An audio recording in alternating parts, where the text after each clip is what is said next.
journaliste un peu, donc je mène des enquêtes à Cannes. Je suis née à Cannes et je suis très imprégnée de la culture locale. Et j'ai une vraie aversion pour tous ces étrangers milliardaires qui se sentent chez eux partout à Cannes et sous prétexte qu'ils ont de l'argent. Voilà, donc je travaille avec Léa Robert, incarnée par moi-même, qui est elle parisienne expatriée à Cannes depuis plusieurs années.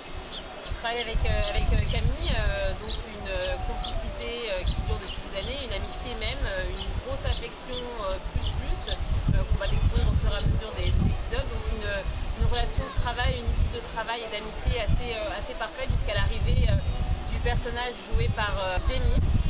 Moi je suis juste qu'un mec, un motard, qui rentre dans la voiture de Camille pendant le premier épisode et se trouve un suspect dans l'enquête.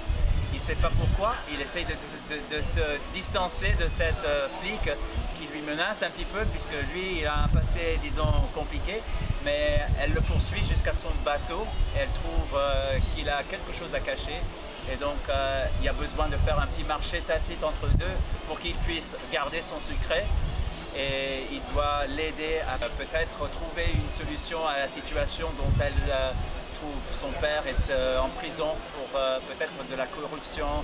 Il était l'ancien commissaire de police à Cannes et Harry c'est un homme avec plusieurs connexions. Il représente le Cannes international.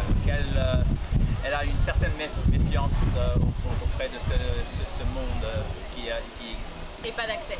Lui, c'est un peu mon passe-partout.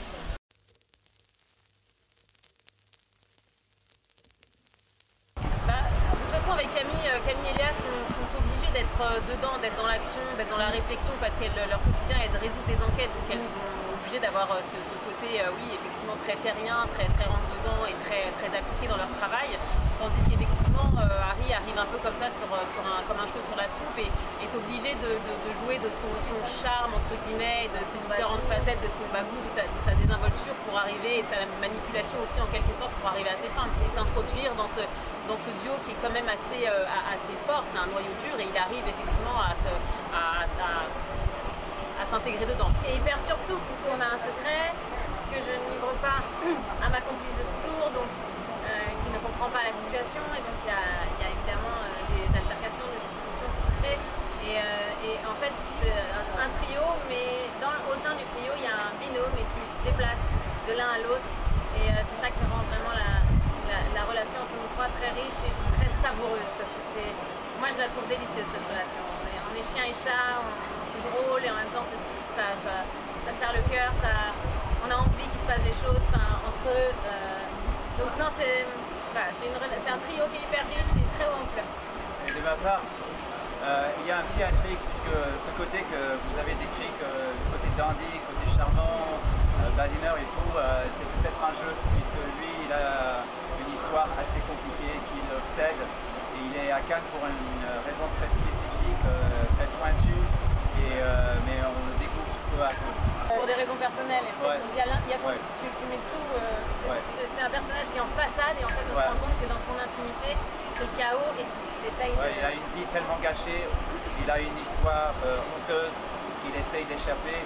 Il essaye de recommencer à zéro ici à Cannes, mais par hasard il croise ce flic, il se trouve impliqué dans cette enquête, il doit s'en sortir dans une manière assez compliquée, mais il y a aussi une attraction, il a un côté un petit peu dragueur, Harry, où il joue, charmeur, ouais, il joue avec ça et il est attiré par ce personnage, mais il aperçoit qu'il y a quelque chose entre les deux femmes aussi qui lui intrigue et c'est un homme qui joue avec les confiances humaines et donc il ne peut pas s'arrêter.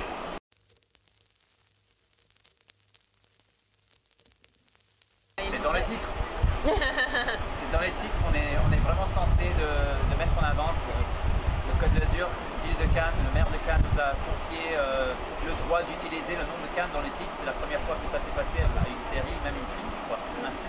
Donc on a de la chance, on est vraiment conscient de ça et on essaye de mettre en avance tous les côtés cannois qu'on connaît et même des coins qu'on ne connaît pas tellement. Voilà, on essaye de montrer toutes les facettes de Cannes, donc celles qui sont dans l'imagination des gens, la jet set, le glamour, les paillettes, l'argent à outrance, et en même temps aussi on voit les petites ruelles, les paysages,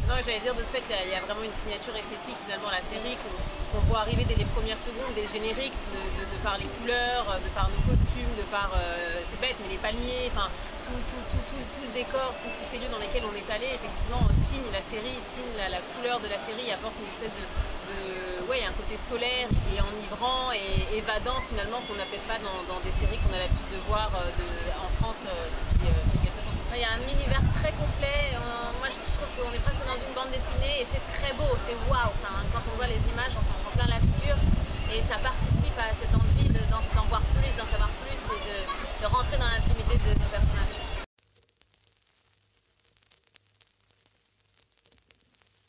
On a 3 histoires différentes, moi je ne connaissais pas du tout à part la croisette et le côté effectivement plus bling-bling. Ça a été une vraie chance de pouvoir être là pendant 3 mois, de pouvoir voir l'entièreté de Cannes, de pouvoir vivre aussi, parce qu'on a fait le choix de vivre en dehors d'ici, d'être plus dans l'arrière-pays, voilà, dans un endroit plus calme pour travailler, etc.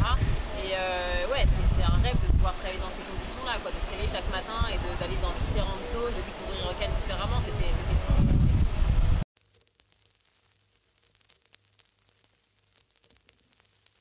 Ah oui, on s'est entraîné comme on a pu parce que le tournage était tellement dense qu'on n'avait pas tout le temps la liberté de le faire. Mais c'est vrai qu'on a eu du training avant le tournage pendant quelques semaines avec Manu Lanzi qui est un régleur de cascade extraordinaire et qu'on aime très fort et toute son équipe qu'on adore. Et puis après il venait régulièrement.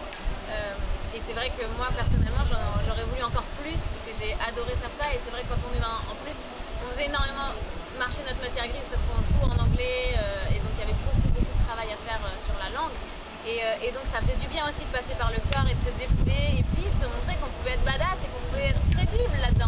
Et ces personnages justement très féminins qui en même temps n'ont pas peur de se battre et de s'imposer, ouais, c'est le genre de personnage que j'ai envie de défendre maintenant et donc ouais, c'était super satisfaisant.